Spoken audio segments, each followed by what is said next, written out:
सुरू झाला आहे। अशा दिवसांमध्ये मसालेदार पदार्थ खाल्ल्यामुळे शरीरात उष्णता वाढू शकते, तसेच पोटात जळजळ आणि आग निर्माण सुद्धा होऊ शकते। त्याचबरोबर ॲसिडिटीची समस्या सुद्धा वाढू शकते। म्हणून मसालेदार पदार्थ टाळून आणि घरगुती उपाय करून पोटातील उष्णता कमी करता येईल। असे काही घरगुती उपाय आहेत, ते घरगुती उपाय कोणते आहेत ते बघूया आपण पुढे। थंड ताक प्यावे। मसाला ताक उन्हाळ्यामध्ये एक चांगला पर्याय आहे, ज्यामुळे शरीराला थोडा थंडावा सुद्धा भेटेल आणि अन्न अपचनाचा त्रास कमी होईल। 2. विलायची पावडर। मसालेदार पदार्थ खाल्ल्यानंतर पोटात जळजळ किंवा आग जाणवत असेल तर जेवणानंतर तुम्ही 2 ते 3 इलायची खाऊ शकता किंवा विलायची पावडर पाण्यामध्ये मिक्स करून ते पाणी पिऊ शकता। दूध पिणे। दूध पिणे शरीरासाठी आरोग्यदायी असते।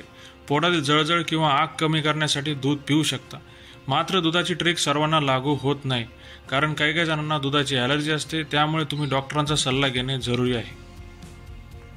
नंबर 4. पुदिन्याच्या पानाचा रस।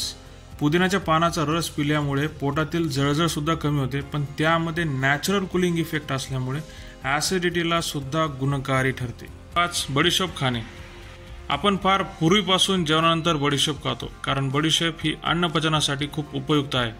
आपण बडीशोप ही पाण्यामध्ये उकळून ते पाणी थंड करून पाणी पिऊ शकतो। 6.